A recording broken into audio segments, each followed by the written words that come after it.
to another one, you guys. If you're new to the channel, my name is Andrew with Younger Nissan in Frederick, Maryland. For more information on our inventory, please feel free to check out the link in the description box below. So today we're in the brand new 2024 Nissan Murano.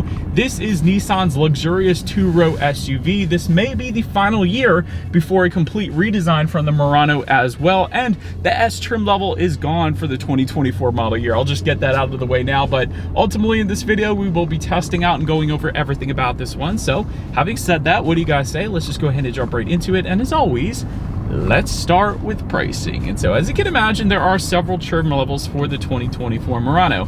First one being the SV, starting at $37,920. Midnight Edition for $39,510. You got the SL, which is the one we are in today, starting at $41,880. And lastly, the Platinum, going for $45,930. And so that was all pricing for the front wheel drive setup. If you wanted to add all wheel drive, you can do that. Simply add $1,700 then to any of those prices. But regardless of trim level that you go with, the power plant on the Murano is going to be the same. Powering the beast is a 3.5 liter naturally aspirated reliable V6, putting out 260 horsepower at 6,000 RPM, 240 pound-feet of torque coming in at 4,400 RPM. That power being sent to the front wheels or all wheels through a CVT. 0 to 60 time coming in at approximately 8.2 seconds, with MPG numbers coming in at 20 in the city, 28 on the highway, taking regular unleaded fuel. And so now having got all of that out of the way, what do you guys say? Let's go ahead and find a straightaway.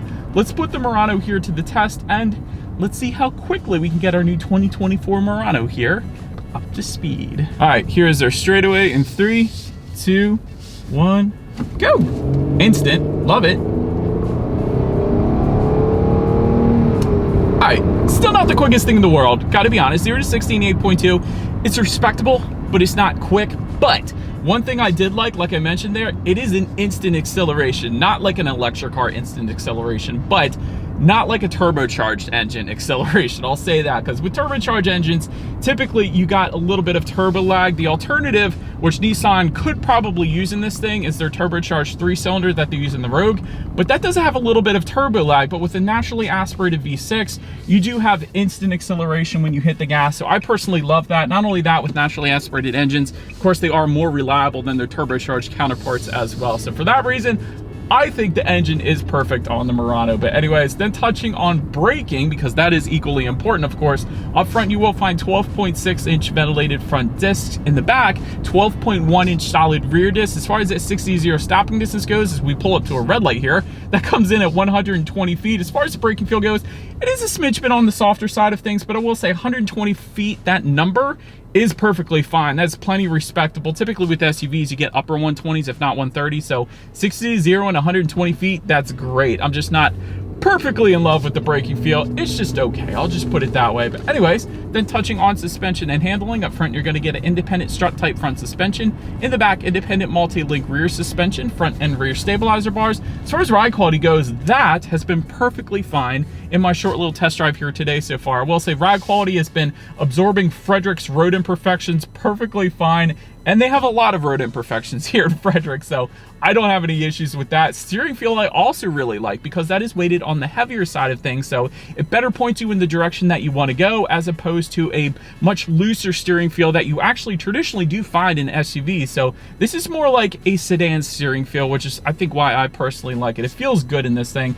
Cabin noise, there is a little bit of cabin noise when you get higher up in the speeds, especially the wind noise coming into the cabin. Road noise isn't bad, but you do get a little bit of wind noise coming into the cabin as you get higher up in the miles per hour, I guess you could say. Then touching on visibility, I actually can see it perfectly fine out of my rear view mirror. So personally, I definitely don't have any issues with that. But that pretty much rounds out the performance segment of this review, you guys. Let's now go ahead and take a look at the exterior of our brand new 2024 Nissan Murano. All right, so here she is, you guys, the new 2024 Nissan Murano, finished in Scarlet Ember. In case you were curious of the exact exterior color name that we have on this one. And yes, this is an optional paint option. I believe it goes for $395 or somewhere in that ballpark, but that's what you're looking at. But as always, let's go ahead and start with where the Murano is made. Taking a look at the VIN, first character is the number 5, indicating that the Nissan Murano is built and assembled here in the US. So let's go ahead and start up front on this one. LED headlights with LED daytime running lights do come standard for all trim levels across the board. Gotta love that. Automatic feature coming standard with that as well, along with automatic high beams for all trim levels. So if you have your high beams on at night, since it's a vehicle coming in the opposite direction, it's going to automatically dim them back to low beams. Then when that vehicle is gone, it's going to automatically bounce it back up to high beams for you there. Just below, LED fog lights do also come standard on every single trim level of the Murano now. Didn't used to be that way last year because the S trim level existed last year that did not get them. But with the SV trim level being the base trim level for 2024, now all trim levels do get the LED fog lights down below there. And of course, front and center, you will either find a chrome or a black V-Motion front grille, depending upon the trim level that you go with. So for the SL, you're going to get that chrome. For the Midnight Edition, obviously, you're going to get a black, just for an example. But anyways, that pretty much rounds out the front end. I still don't mind it. I still think it looks good up front. But now, let's go ahead and make our way to the side. All right, so but now since we are around to the side of the Murano, black or silver roof rails do come standard up top. You'll also find black or chrome window surrounds coming standard, and all that once again dependent upon the trim level that you go with. You will find that floating roof line on the C-pillar back there, differentiating the roof from the rest of the body, of course. Little styling cue. Rear privacy glass is going to come standard for all trim levels across the board. And taking a look at the side mirrors, body colored power adjustable side mirrors coming standard. They will be heated with LED integrated turn signals then as well. Gotta love that. And then of course, found on the side skirts down below, you're either going to get some chrome or black accents. Again, we have the chrome, which I think looks pretty darn good. It goes well with the chrome window surrounds and the chrome door handles as well. But then take a look down at the wheel setup. 18-inch machine finished alloys for the SV trim level. 20-inch alloys though for all other trim levels, varying in design, including the satin black wheels, which actually do not come standard on any trim level. They are optional. They go for $1,730, and we do have that option. Quite honestly, I think they look pretty darn good on this thing. But anyways, that pretty much rounds out the side profile. Let's now go ahead and make our way to the back of the Murano. All right, so now since we are around to the back of the Murano here, taking a look all the way to the top, body colored shark fin antenna. Just below that, you're gonna find a gloss black rear spoiler with an integrated brake light, of course.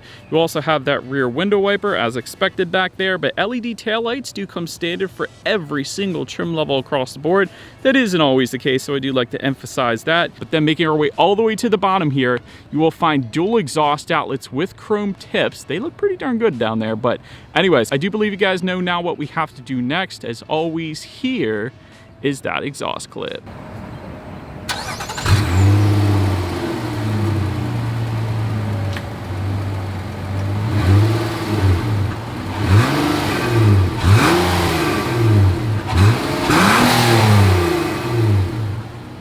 So now since we are around to the back of the Murano, when it comes to opening that rear tailgate, it is a hands-free power tailgate for the SL and Platinum trim levels only. So you essentially could kick your foot underneath of the rear bumper there. It is going to automatically open up for you if your hands are full, but there is a button on the key fob, there's a button on the lift gate itself, and there's a button by the driver's side left knee then to open it as well. But once opened up, cargo capacity comes in at 31.1 cubic feet. If that was not enough space, there's a 60-40 split, meaning the rear seats do fold down, bumping that up to 65 cubic feet then.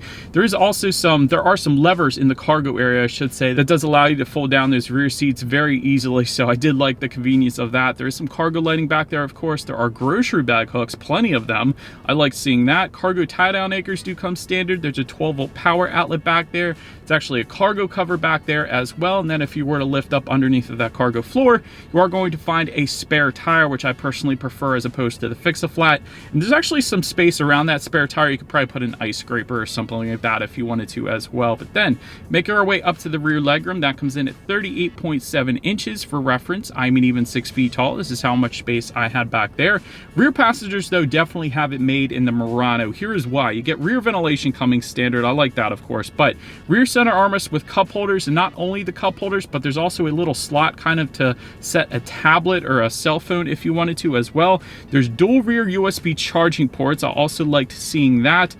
Heated rear seats though, coming standard on the SL and Platinum trim level. So our SL has that today. So it does get cold here in Western Maryland. So that is definitely going to keep your rear passengers quite warm. So I liked that. But so then making our way up to the front seats, 10-way power adjustable front seat with power lumbar does come standard. 4-way power adjustable passenger seat also coming standard. Gotta love that. Heated front seats also coming standard yet again. I love that. Memory settings for the SL and Platinum trim levels, and that's for up to 2 different drivers there. And then ventilated front seats are going to come on the Platinum trim level only. So Overall, as far as seat comfort goes, it was great. With the power adjustable seats, the power lumbar was plenty adjustable as well, and the steering wheel telescoped out very far as well. So for a 6-foot adult like myself, it was super easy to find my perfect driving position in this thing. And speaking of the steering wheel, it is tilt and telescoping. It is leather wrapped for all trim levels as well. And if you wanted a heated steering wheel, yet again, go with the SL or Platinum trim levels, 10-2 grips, a little bit on the thicker side, and I absolutely love the feel of the steering wheel in this thing. But so then make our way up to the startup. Let me start by showing you guys the key here. You got your Nissan logo all the way to the top. Lock, unlock, the button to pop the rear tailgate, and then the circular button. That is your remote start, which does come standard on all trim levels of the Murano. I love that.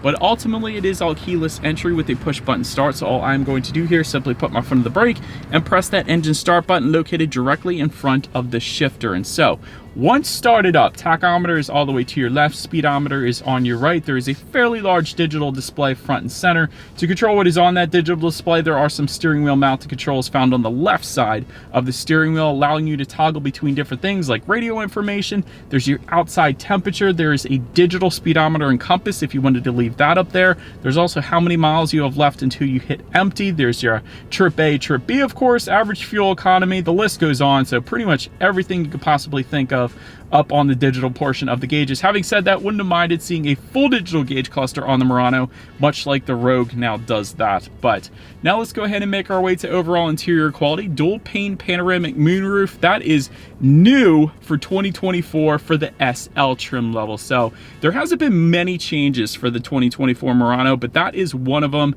Previously, the SL did not get the panoramic moonroof, but for 2024, it does. And of course, the Platinum trim level does get that as well. Overhead sunglass holder does come standard across the board. Ambient LED lighting for the SL and Platinum trim levels.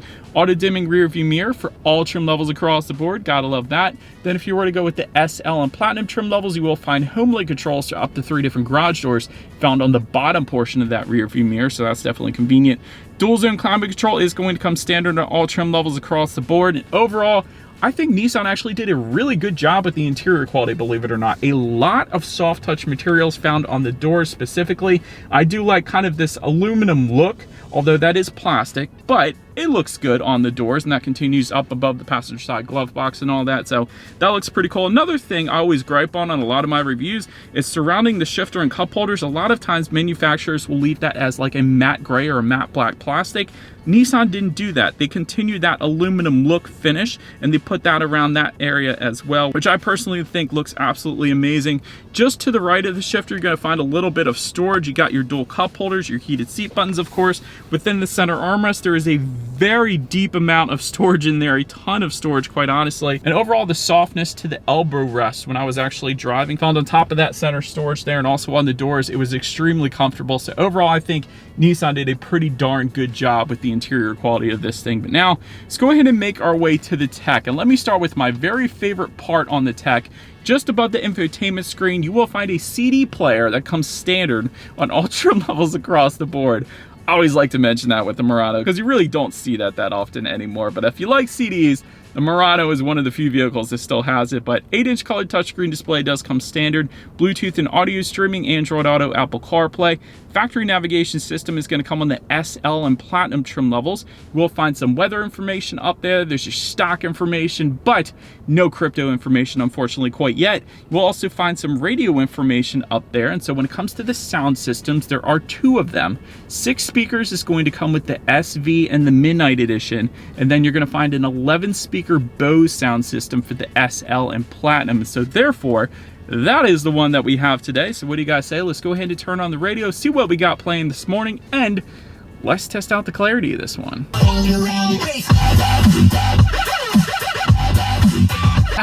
Been a while since I listened to Bangarang, but yeah, that was plenty of bass. And I always say this with Nissan sound systems, their bass is always absolutely incredible. It doesn't matter if it's the Bose or not the Bose, the bass is still pretty darn good. So plenty of bass with that one. Clarity is plenty fine as well. And the thing with Bose sound systems is I had a Bose sound system in my old Infiniti G35 Coupe. It never failed me. I took that car for quite a while.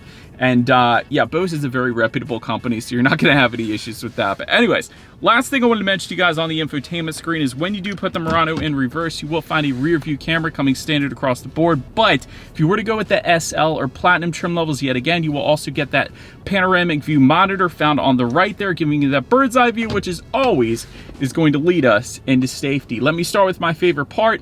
IIHS Top Safety Pick Plus, which pretty much says it all right there. That is the very highest designation given by IIHS, so you gotta love that. But front side curtain airbags do come standard, driver and passenger knee airbags as well. In the back, you're gonna have latch, aka lower anchors tethers for children for the rear car seats, rear child door locks, tire pressure monitoring system, but also coming standard, forward collision warning, autonomous emergency braking with pedestrian detection, intelligent lane intervention, a blind spot warning system with rear cross traffic alert, driver attention monitoring system, and believe it or not, front and rear parking sensors as well. That is remarkable. You almost never see that coming standard on SUVs out there, even luxury SUVs actually, so that's pretty darn cool. Then if you were to go with the SL or Platinum, you're also going to get traffic sign recognition then as well. And so overall, when it comes to my final thoughts here of the Murano, I think the steering feel is great. I absolutely love it. It's a much heavier feel to the steering as you traditionally find in SUVs. It's not anything crazy like a Tesla Model Y or something like that, but it is a little bit heavier than I'm used to, so I do like that. Excellent safety as well. You can't beat an IIHS Top Safety Pick Plus. Excellent reliability, according to Consumer Reports. That's a pretty good factor in determining what vehicle you want next for a lot of people. So go ahead and pick up a Consumer Reports magazine that's going to vouch for that for you. Nice interior quality as well, as I said in the video. I also like the CD player. That's something you don't traditionally find on just about every other vehicle out there right now. And so, but that is about it for this one, you guys. Thank you so much for watching. Feel free to follow Younger Nissan on social media at the bottom of the screen. Be sure to hit the subscribe and the bell notification button if you're into new car reviews and all of our fun YouTube shorts we also put on the channel as well. Do appreciate you guys watching more than you know, and we will see you guys all in the next video. Bye.